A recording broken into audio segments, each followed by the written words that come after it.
É sem dúvida um tema muito, muito delicado. Porque nós vamos falar de algo que pode as pessoas sensíveis terem dificuldade em compreender e aceitar aquilo que nós vamos dizer. Mas nós vamos mostrar pela Escritura quem, na verdade, matou Jesus Cristo na cruz do Calvário. No livro de Lucas, no capítulo 23 e no versículo 32 e 33, é-nos descrito duas coisas. Vamos então ler Lucas 23, 32 e 33, o que é que nos diz o texto sagrado. Diz assim: E também conduziram outros dois, que eram malfeitores, para com ele serem mortos. E quando chegaram ao lugar chamado a Caveira, ali o crucificaram. E os malfeitores, um à direita e outro à esquerda.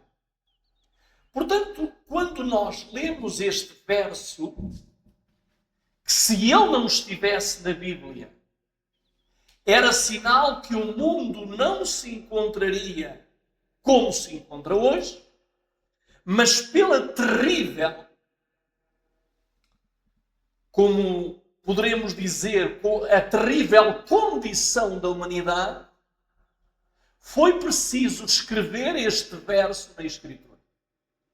Mas este verso aqui vai nos apresentar dois pontos importantes. O primeiro vai nos dizer o lugar e em segundo vai nos mostrar a hora em que as coisas aconteceram. Portanto, o lugar diz que foi o lugar da caveira. Porquê é que a Bíblia menciona esta palavra caveira?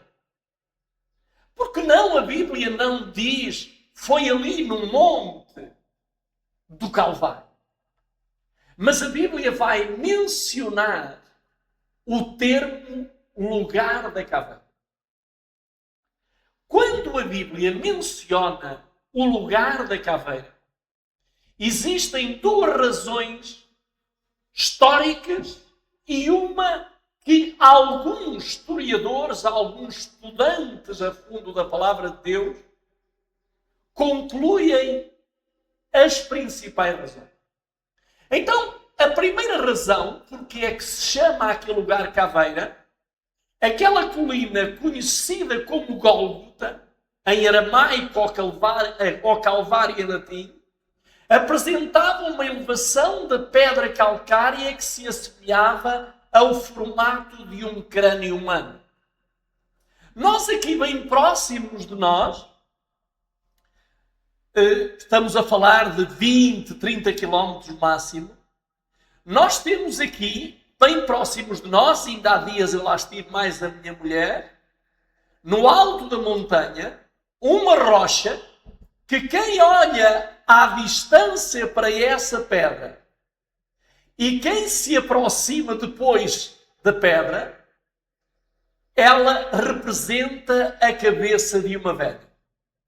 E então aquela rocha é conhecida aqui na zona da Serra da Estrela como a cabeça da velha. Porque o formato da rocha é a cabeça de uma velha. E quanto mais nós nos aproximamos dela, mais constatamos dessa realidade. Então este monte, conhecido como Gólgota, ela tinha a forma, aquele rochedo, aquela pedra calcária, ela tinha a forma de um crânio humano.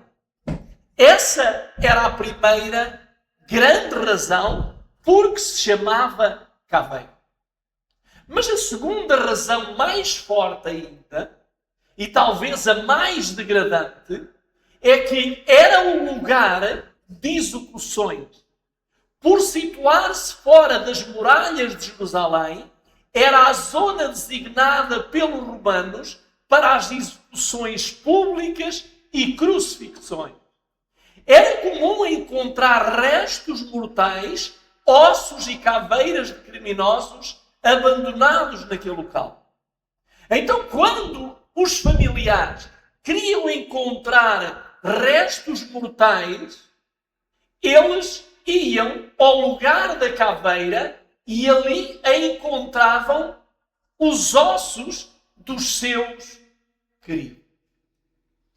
Mas a terceira, e claro que a história não a confirma, mas há muita gente que crê esta realidade, então diz a tradição, relaciona esta história com uma tradição hebraica preservada pelos primeiros teólogos da Igreja, como Orígenes, foi um dos grandes teólogos, afirmava que o crânio de Adão, o primeiro homem, estava sepultado precisamente debaixo daquela colina.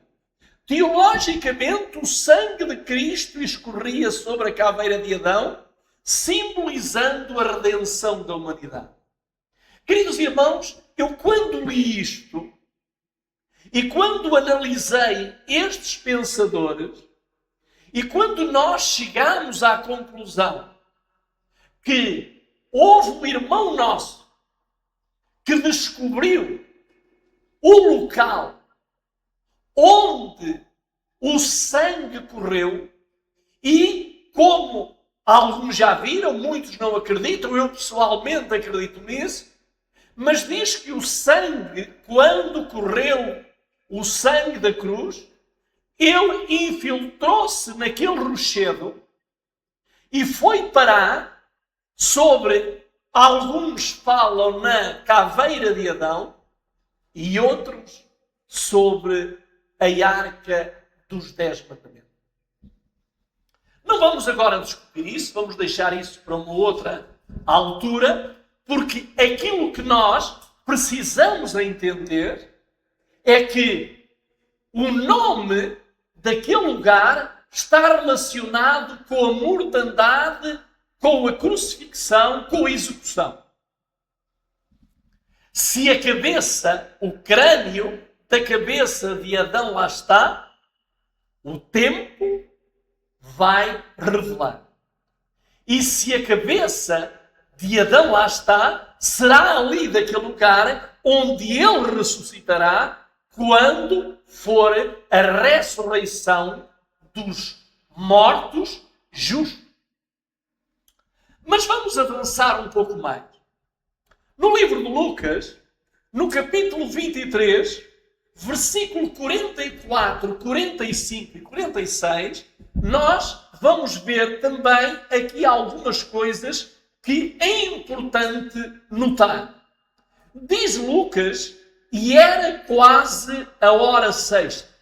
A hora sexta, como nós sabemos, ela representa 12 horas ao meio-dia. 12 horas. Era a hora sexta. E diz, e houve trevas em toda a terra até à hora nona.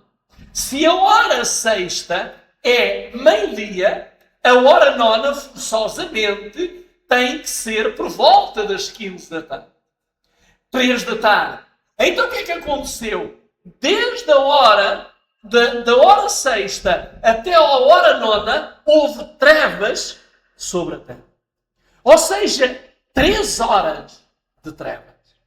Mas trevas como jamais vistas, e as únicas trevas que vão ser visíveis e serão superiores a essas trevas é aquelas que vão ser derramadas quando as 7 últimas pragas caírem sobre este mundo de pecado. Então diz-nos, escurecendo-se o sol. E agora há aqui uma coisa curiosa. O que é que aconteceu às 15 horas? Escureceu-se o sol. E agora o que é que aconteceu na vida de Jesus às 15 horas? ele também escureceu o sol. O brilho de Jesus, a vida de Jesus, às 15 horas, ela deixa de existir. Queridos irmãos, o sol manifesta-se. O sol que foi criado por Jesus manifesta-se em rebelião por tudo aquilo que foi feito ao Criador do próprio astro rei. E então diz: e rasgou-se o véu do templo. E clamando Jesus com grande voz disse: Pai, nas tuas mãos entrego o meu espírito. E havendo dito isto, expirou. Queridos amigos, que horas eram? 3 da tarde. Às 3 da tarde, o próprio sacerdote estava a oferecer no templo o cordeiro. Havia 2 cordeiros que eram oferecidos.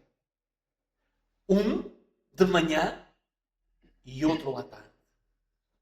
E agora, o sacerdote está a executar este ofício, não sabendo, não querendo acreditar que a partir do momento em que Jesus veio e foi ungido após o batismo no Rio Jordão, os cordeiros não mais deveriam ser sacrificados. Porque o próprio João Batista, inspirado pelo Senhor, ao ver Jesus aproximar-se, ele disse: eis o Cordeiro de Deus que tira o pecado do mundo. Agora não era necessário mais cordeiro. Mas sabem, as pessoas teimosas continuam a fazer aquilo que foi abolido com a vinda de Jesus. Agora, o verdadeiro cordeiro encontrava-se nas vermas do Jordão. Ali estava, revelado pelo Pai. E agora, quando o sacerdote está para matar o cordeiro, imolar esse cordeiro às 15 da tarde, manifesta-se Deus no templo. Ele já se havia manifestado no céu, através do sol. Ele já se havia manifestado durante estas 3 horas, através de todas aquelas tempestades. Mas agora, Deus manifesta-se àqueles que tinham a responsabilidade de compreender que o Messias havia chegado, que o Cordeiro não mais devia ser imolado. Mas, queridos amigos, diz que o véu, a cortina se rasgou de alto a baixo e o Cordeiro fugiu. Quantas manifestações às 3 da tarde. Queridos amigos, ao longo da vida, Deus se tem manifestado muitas vezes. Mas sabem uma coisa? A grande maioria das pessoas não consegue ver, não consegue entender as grandes manifestações de Deus. Queridos amigos, o próprio Jesus, às 3 da tarde, ele brada e diz ao Pai: Pai, nas tuas mãos entrego o meu espírito. Por outras palavras, Aquilo que Jesus quis antes de morrer era estar em segurança. Ter a garantia da segurança. Mas a garantia de segurança não depende somente do Pai. Ele quer nos assegurar, Ele quer nos dar a segurança, mas a segurança não depende somente do Pai. Nós precisamos fazer aquilo que o próprio Senhor fez. Nas tuas mãos entrego o meu Espírito. Ele sabia que o corpo dele não podia ser entregue ao Pai. O corpo dele teria que ser entregue aos seus algozes, da mesma maneira como o corpo do cordeiro seria entregue ao sacerdote e depois queimado no fogo, assim o corpo de Jesus seria entregue aos seus algozes. Mas tudo aquilo que era importante, agora para Jesus não era o corpo, era o Espírito. E o que representa o Espírito? O caráter de Cristo. A vida pura que Ele viveu. E Ele agora entrega-se ao Pai e diz: Pai, eu entrego a minha vida pura nas tuas mãos. Queridos amigos, o que é que você está a fazer com a sua vida? O que é que eu estou a fazer com a minha vida, queridos irmãos? Será que eu todos os dias eu tenho este brado, como teve Jesus, e diz: Pai, eu nas tuas mãos entrego o meu Espírito? Queridos amigos, o Espírito é aquilo que você fala, é aquilo que você faz, é aquilo que você vê, é aquilo que você ouve, é aquilo que você pensa, é onde você vai, é onde você está. Esse é o Espírito que você precisa ter em segurança. E a única segurança, garantida segurança, é nas mãos do Pai. E eu rogo a cada um de nós, porque nós não sabemos. Jesus sabia que agora, às 3 da tarde, Ele iria morrer como o cordeiro até aqui morria. Ele sabia. Mas há uma coisa que nós não sabemos. Nós não sabemos quando morremos, querido amigo, querida amiga. Você não sabe quando é que a sua vida termina. Você não sabe quando é que Deus vai dizer basta à tua vida. Então, só há uma solução. Fazer diariamente, com todas as forças do nosso ser, dizer ao Pai: nas tuas mãos entrego. Queridos amigos, nós sabemos que Jesus nasceu para morrer. Ele adquiriu um corpo para morrer. Ele sabia disso. Mas ele não recusou a missão. Agora eu quero que você saiba também, a menos que você pertença ao grupo dos 144 mil, você também nasceu para morrer. Só com uma diferença. É que você não sabe quando isso vai acontecer. Contrariamente àquilo que o próprio Jesus, porque ele sabia que às 3 da tarde iria morrer. Você não sabe. Nem você, nem eu. Nenhum ser humano na Terra sabe quando vai morrer. Mas há uma coisa que ele sabe. É que todo aquele que nasce, a menos que faça parte dos 144 mil, vai morrer. Só que alguns vão morrer para sempre. E outros vão apenas ter um interregno de vida. Vão durante um tempo para os campos. Vamos ler o que é que nos diz o Salmo 22. Um salmo que se aplica à pessoa do nosso amado Salvador.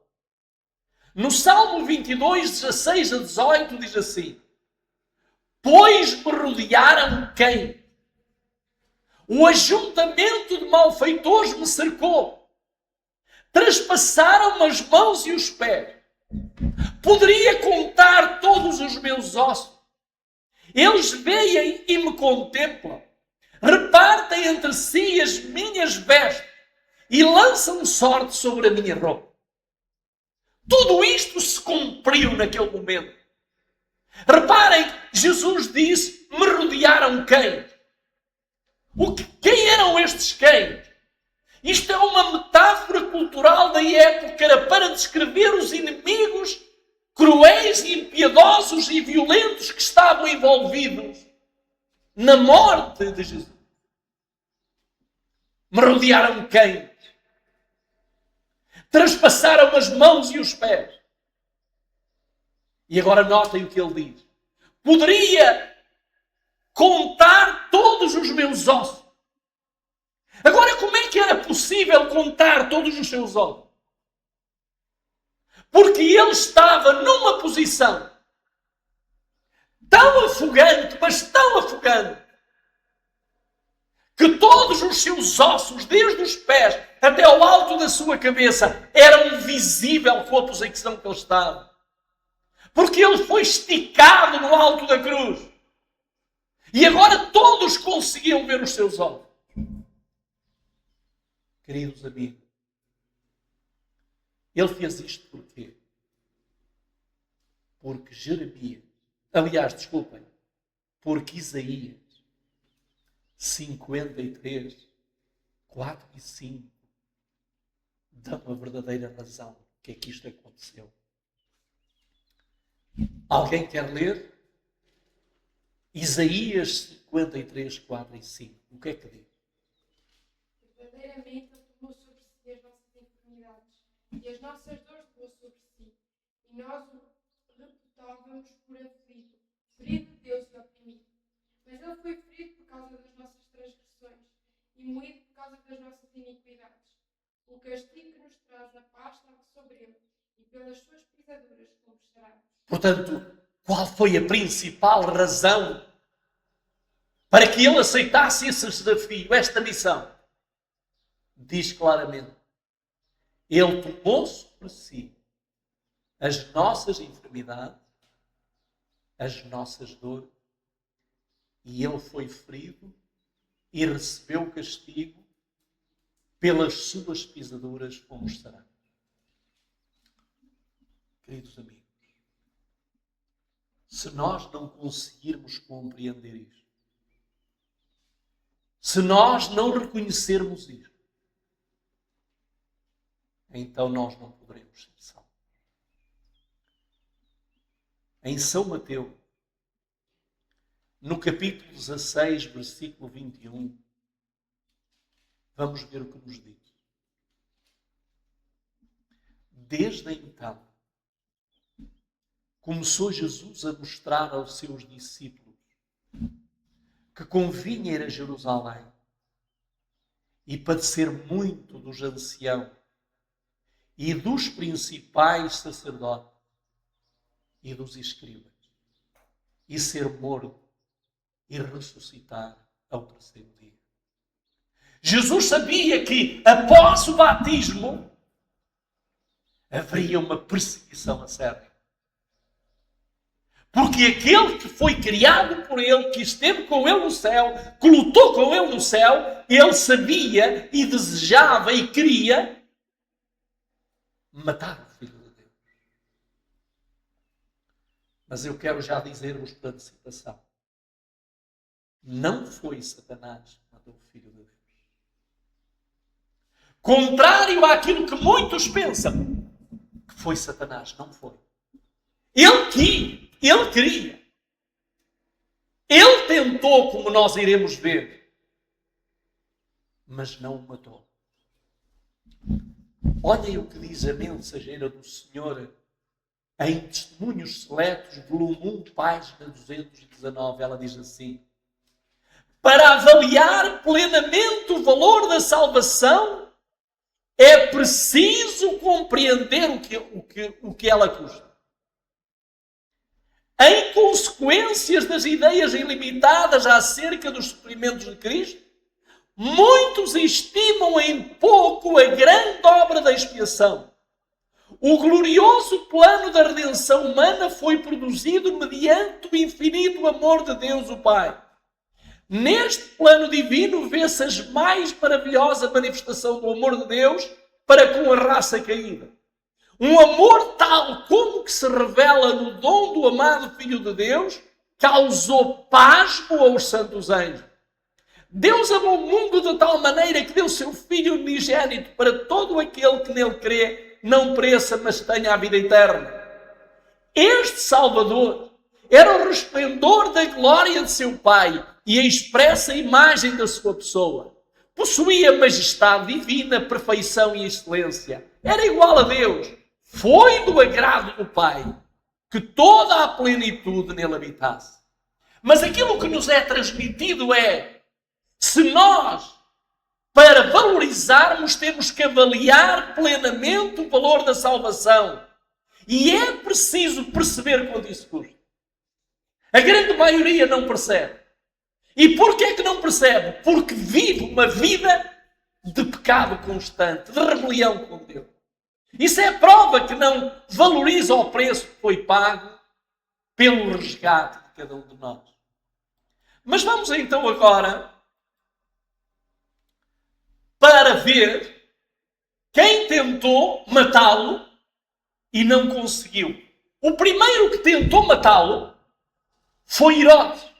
Vamos para Mateus 2 e vamos ler o versículo 13 e o versículo 16. Mateus 2. E vamos pedir que alguém queira ler. Mateus 2, 13. E depois vamos ler o versículo 16. O que é que diz? 3.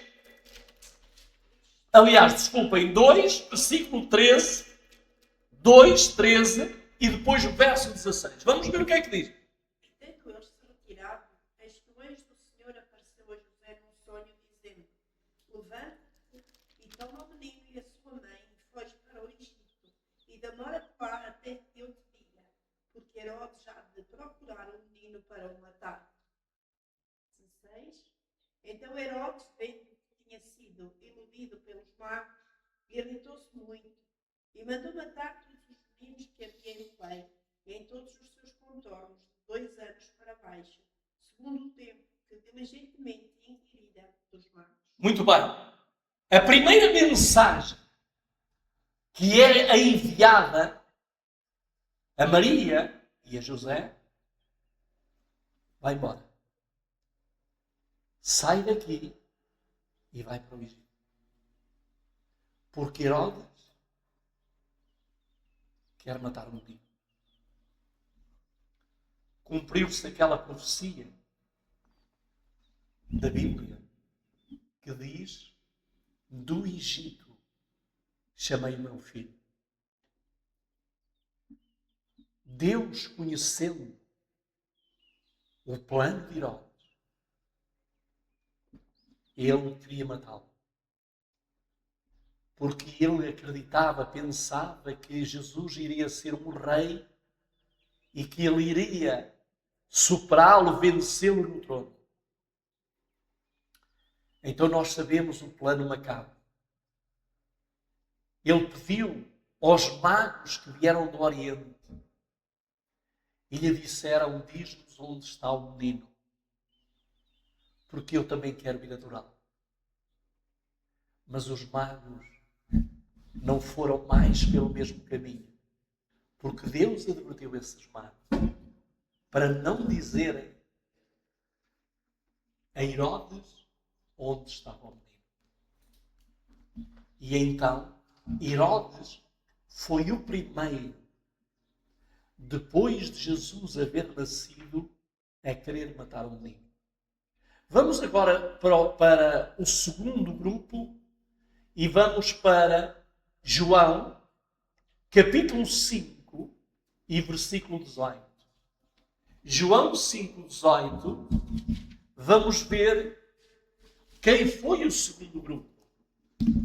E vejam então o que é que diz, quem é que quer ler? João 5, 18. Por isso, pois, os judeus ainda mais procuravam matar, porque não só quebrantavam o sábado, mas também dizia que Deus era o seu próprio Pai, fazendo-se igual a Deus. Muito bem. Então quem foi o segundo grupo? Os judeus. Os judeus agora procuravam matá-lo. Vamos para o terceiro grupo. Mateus 12, 14. Mateus 12, versículo 14. Há um outro grupo. E veja em quantas frentes o diabo estava a trabalhar para pôr termo à vida do Filho de Deus. Pode? E os fariseus, tendo saído, formaram conselho contra ele para o matar. Então que grupo era este? Os fariseus. Primeiro Herodes, depois o povo e agora os líderes religiosos, os fariseus. Mas vamos ver agora outro grupo. Vamos agora Mateus 4, 5 e 6. O que é que nos diz Mateus 4, 5 e 6?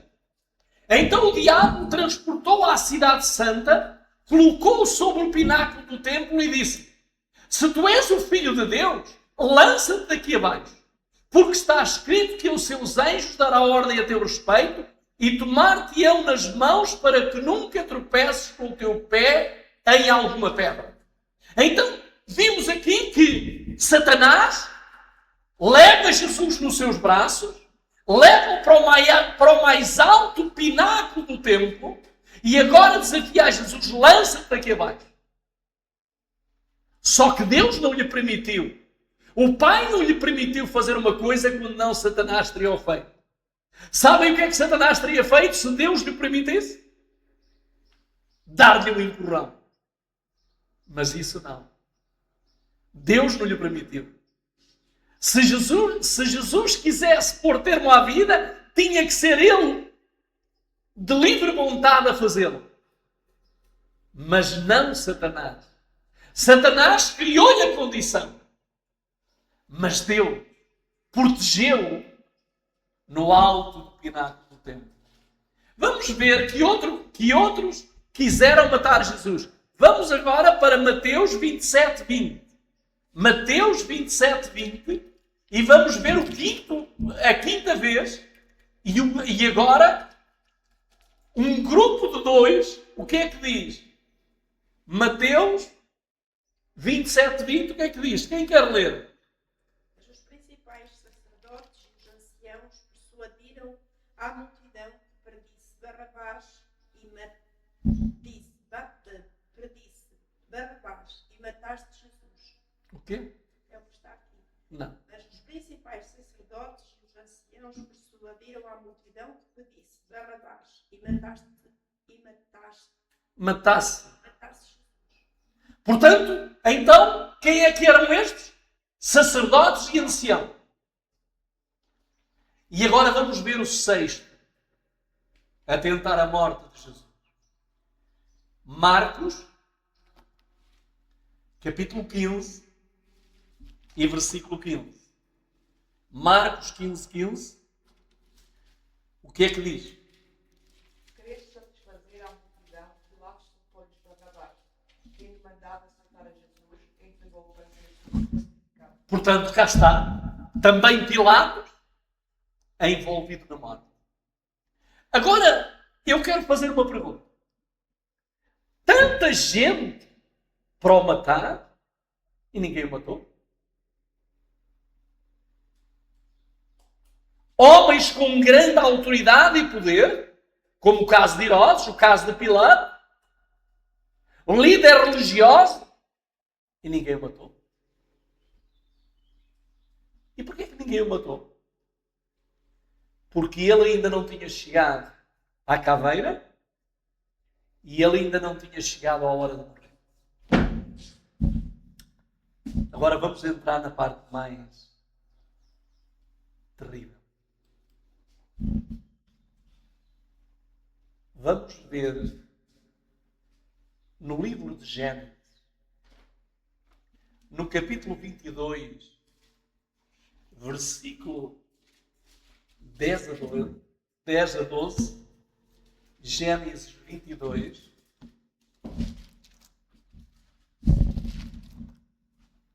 Gênesis 22, 10 a 12. O que é que diz? Estendendo a mão, tocou no cutelo para engolar o filho. Mas o anjo do Senhor lhe bradou desde o céu e disse: Abraão, Abraão, respondeu: eis-me aqui. Então disse o anjo: não estendas a tua mão sobre o rapaz, e não lhe faças nada. Agora sei que temes a Deus, pois não negaste o teu único filho. Muito bem. Quem representa Abraão na história da Bíblia? O pai. Quem representa Isaac? O filho. Agora a pergunta que eu faço é a seguinte: se o anjo não tivesse intervido, o pai mataria o filho? Mataria.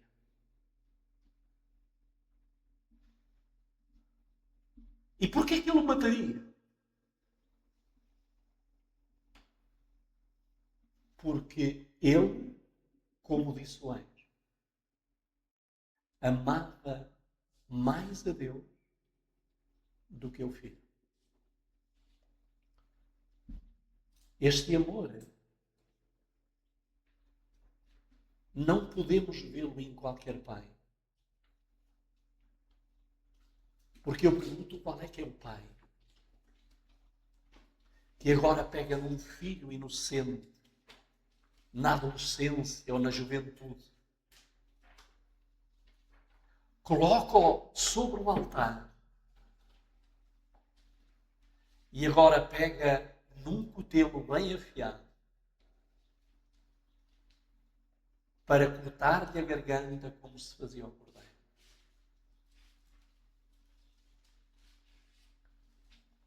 Queridos amigos, este é sem dúvida alguma o maior exemplo de amor. Alguém, para satisfazer a vontade de Deus, sacrifica aquilo que tem mais querido. E como é que nós, há coisas na nossa vida que são tão simples, hábitos, costumes, que nós não somos capazes de sacrificar por amor a Deus. Quando Abraão, ele sacrifica o seu filho, o que é que haverá na tua vida, meu irmão, minha irmã? O que é que haverá na vossa vida que vocês ainda não conseguiram sacrificar? Vocês creem que se vocês não sacrificarem essas coisas na vossa vida, vocês vão conseguir sacrificar as maiores? Não. Abraão, custou-lhe, não ponho em dúvida. Chorava por dentro, chorava, claro, quando ele pega no cutelo para cortar a garganta do filho Isaac. Eu imagino que por dentro ele estava lavado em lágrimas. mas não negou. Deu o seu amor. Demonstrou o seu amor. Agora vamos ver uma outra cena. Vamos agora para Números, capítulo 21, e vamos ler do versículo 6 a 8. Números, capítulo 21, e vamos ler do 6 até ao versículo 8. E vamos ver o que é que nos fala. Eu vou ler 21, 6 a 8. Diz assim: então o Senhor mandou dentre o povo serpentes ardentes que picaram o povo. E morreu muita gente em Israel. Por isso o povo veio a Moisés e disse: havemos pecado, porquanto temos falado contra o Senhor e contra ti. Ora, o Senhor que tire de nós esta serpente. Então Moisés orou pelo povo. E disse o Senhor a Moisés: faz-te uma serpente ardente e põe-a sobre uma haste, e será que viverá todo aquele que, tendo sido picado, olhar para ela. Queridos amigos, a grande maioria das pessoas não entende este verso. Porque Deus podia ter erguido lá no deserto um cordeiro. Poderia colocar um cordeiro lá na haste, em bronze. Mas Deus não mandou colocar um cordeiro em bronze. Deus mandou colocar uma serpente. E agora a pergunta que nós temos que fazer é: aquela serpente que foi erguida, ela era uma solução para o problema, sim ou não? Ela resolveu o problema? Claro que sim. Porquê? Porque aquela pessoa que foi mordida e tinha nela o veneno da serpente, olhava para a serpente e não morria. Agora há uma pergunta que eu preciso fazer. Quem representa na Bíblia a serpente? O próprio Satanás. Satanás, ali, se nós formos a ver na Bíblia, a serpente, desde o Éden até ao fim da história da Bíblia, ela representa a Satanás. Agora pergunto: então, se Satanás representa a serpente, pode resolver o problema? Muita gente não entende isto. E o que é que Deus quis mostrar ao povo e quer mostrar a cada um de nós? Que o seu Filho, por causa de nós todos, iria tornar-se serpente.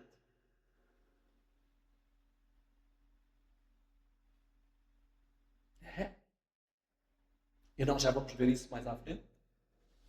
Ele iria tornar-se serpente. Jesus veio sendo cordeiro. Um cordeiro puro.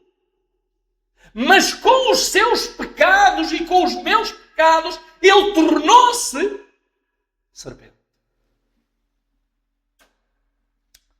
Agora há uma pergunta que eu quero fazer. Quando o Pai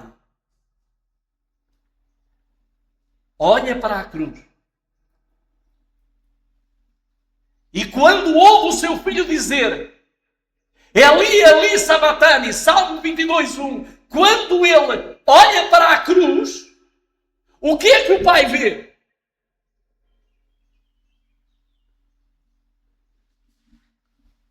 Ele vê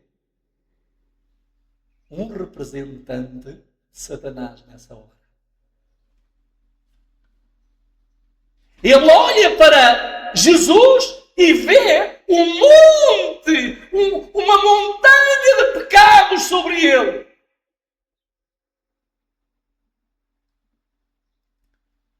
E como é que Deus tem que lidar com o pecado?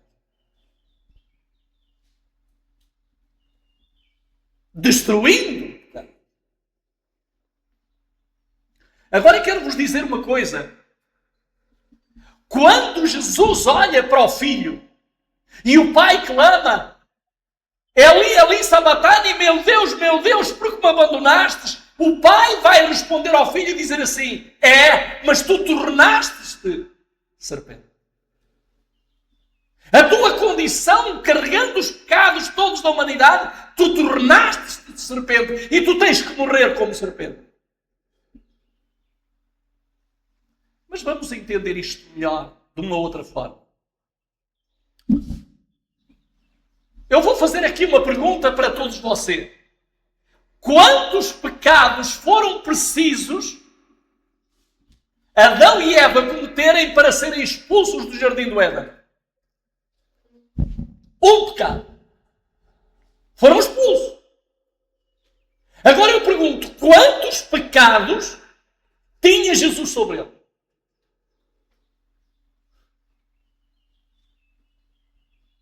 A condição de Jesus agora era pior do que a Adão ou não?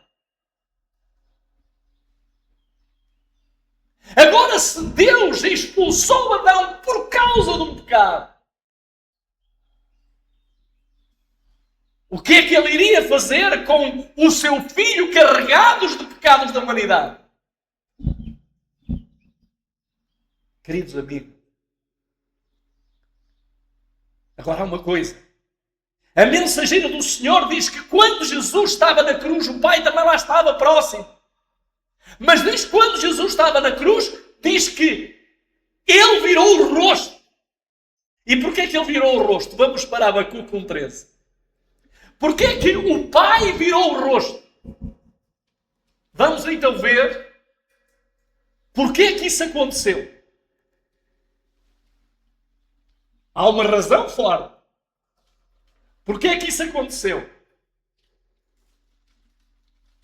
Não foi o Senhor dos Exércitos que determinou que os povos trabalhem para o fogo e as nações se fatiguem em vão? Não é isso. 1:13? Tu que és tão puro de olhos, não podes ver o mal e não podes contemplar a maldade. Tu ficas apenas olhando para os perversos e pecados enquanto o agora que é mais justo que ele? Então o que é que Deus não pode ver? Ele é tão puro de olhos que ele não pode ver o quê? E o que é que estava diante dele agora? Na cruz de Calvário. O que é que estava diante dele? Estava o mal. Jesus tornou-se serpente. Jesus,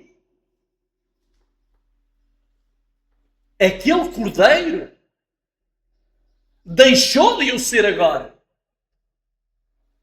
e tornou-se serpente. E Jesus não morre como cordeiro. Jesus morre como serpente. Porque o Pai não suporta o pecado.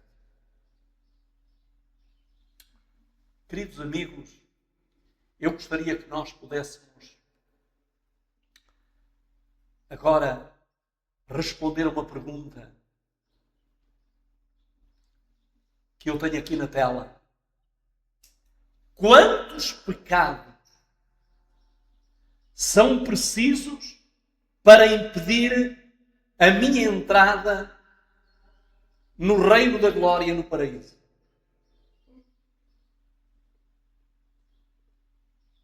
Um pecado. Por um pecado, Adão saiu do paraíso e por um pecado eu não entro no paraíso. Será que nós temos consciência disso? Será que nós temos consciência de tudo aquilo que envolve o plano da redenção? Agora há uma coisa que eu quero dizer. Jesus não é morto pelos seus pecados. Jesus é morto pelos nossos pecados. Ele morre na cruz não por aquilo que ele fez. Não por aquilo que ele disse. Não da forma como viveu. Não, ele não morre aí por causa disso. Mas ele morre por aquilo que você faz. Aonde você anda. Como você anda. Ele morre por causa de si e de mim. Queridos amigos, gostaria de apenas dizer uma coisa. Isto pode ser duro de ouvir. Os homens tentaram de várias formas matá-lo. Mas quem lhe tira a vida é o Pai. Agora eu pergunto, quando Abraão estava pronto para sacrificar o seu filho Isaque, ele estava feliz? Quando agora o pai sacrifica o seu filho na cruz, o pai está feliz? Não. Todos os anjos compreenderam a lição de amor. Quero dizer-vos uma coisa, queridos irmãos. Deus, o Pai, Ele odeia tanto o pecado, mas tanto o pecado. Está aqui a dizer live suspensa. Alguém me sabe dizer o que é isto? Hã? Não, foi bonito. Ok. Então, como estava aqui a acabar de dizer, vamos agora imaginar a ira de Deus. Um míssil. Todos nós estamos habituados a ouvir falar agora das guerras num míssil. Imagina que um míssil é enviado por Deus manifestando a sua ira. E ele vem direto do céu para consumir o pecado. Então, naquele momento, aonde é que esse míssil iria ser direcionado? A quem é que esse míssil iria ser direcionado? Ao próprio Jesus. Porque nenhum outro ser humano estava numa condição como Jesus estava. Vocês já viram que nós, seres humanos, nós pagamos por quê? Pelos nossos pecados, certo? Pelos nossos. Mas agora Jesus não estava a pagar pelo seu. E Jesus estava, a ira de Deus estava a vir sobre ele desde o primeiro transgressor da lei de Deus. Sabem quem foi? O primeiro transgressor da lei de Deus e que se afastou de Deus, que não quis nada saber de Deus. Sabem quem foi? Caim. Os pecados de Caim estavam sobre Cristo. E todos os outros pecadores. O centro do pecado concentrou-se em Jesus. O templo do pecado era a pessoa Jesus. E agora pergunto. O pai poderia suportar o filho nesta condição?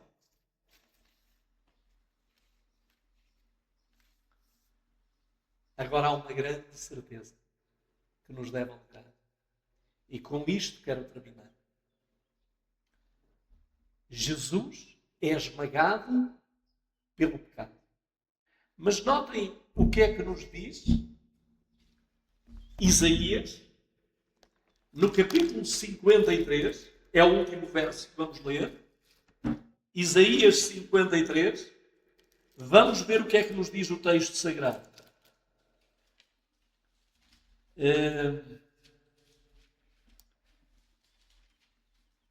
Deixem-me só ver qual é o verso onde diz, ajudem-me por favor, que eu não pus este verso na tela, onde diz que ao Pai agradou-lhe ver, deixa eu ver onde é que está, é o versículo 10, obrigado. Diz assim: todavia ao Senhor agradou-me ele, fazendo-me enfermar. Um pai sente prazer no sofrimento e na dor do filho.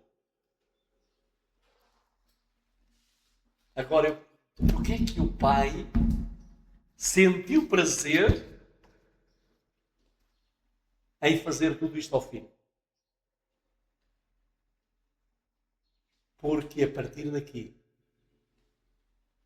abre-se uma nova janela da esperança. E qual é a janela da esperança que foi aberta?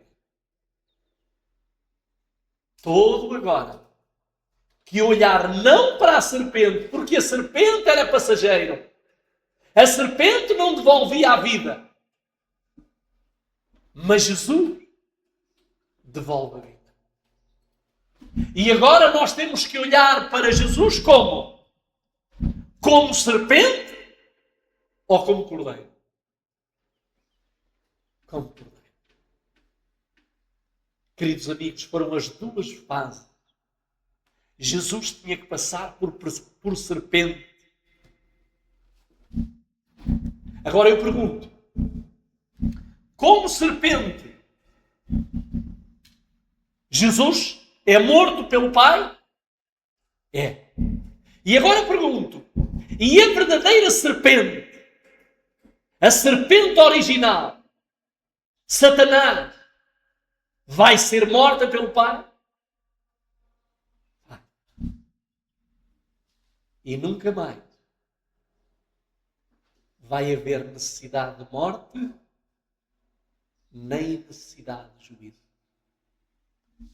Então, queridos irmãos, gostaria de deixar no ar, para cada um, para cada uma, este desejo. Jesus, quando estava à beira da morte, na hora de morrer, entregou-se em segurança ao Pai. Nas tuas mãos, entregue o meu Espírito. Eu gostaria que cada um de nós agora, enquanto vamos orar, pudesse fazê-lo. E que aquilo que o Pai fez com o Filho não venha mais tarde a dizer a algum de nós: eu matei o meu filho por ti, mas tu não aproveitaste esse ato do meu filho e esse meu ato de amor. Vamos orar.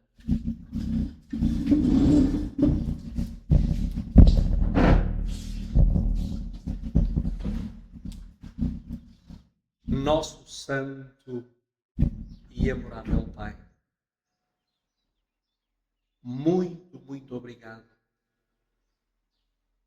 por tudo aquilo que tens feito, estás a fazer e vais fazer na vida de cada um de nós.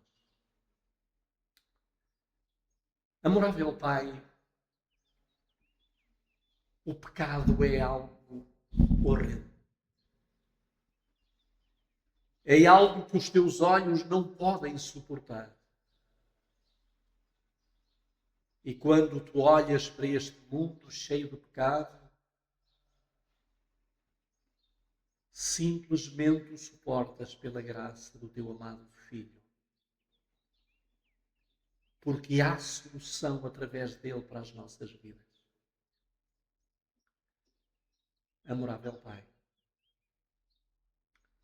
nós não sabemos o dia da nossa partida. Nós não sabemos quando a nossa vida termina aqui na Terra. E por isso, querido Pai, as nossas vidas têm que estar em segurança, em especial o nosso espírito. O nosso caráter tem que estar entregue nas tuas mãos. Perdoa-nos pela vida de desleixo, de rebeldia, de desobediência, de tirania, de cobardia que nós temos vivido. E por favor, ó Pai, que no dia de hoje nós possamos ter entendido que da mesma forma como Abraão estava pronto a matar o seu filho, mas não matou, mas tu lhe arranjaste um substituto que ele matou. E esse substituto representa o teu amado Filho, o Cordeiro de Deus que tira o pecado. Amorável Pai, nós hoje temos um antídoto para o pecado. Nós temos um remédio para o pecado. Por que continuarmos a pecar? Por que continuarmos a viver uma vida de transgressão, de violação das tuas leis? Dá-nos a força e o poder para podermos viver uma vida verdadeiramente imitando ao teu amado Filho. Amorável Pai, queremos-te pedir por todos aqueles que nos assistiram e nos estão a assistir. Por nós e pelas nossas famílias, onde quer que eles estejam. Alcança-os, Pai. E que tudo isto que tu fizestes com o teu Filho não seja em vão para cada uma das nossas vidas. E tu não venhas a dizer no final, tudo fiz para te salvar. Mas tu não deixaste de salvar. Por isso dá-nos a força e a vitória. E que o teu Espírito Santo nos convença hoje e sempre no santo e bendito nome daquele que é, que era, que há de vir muito em breve.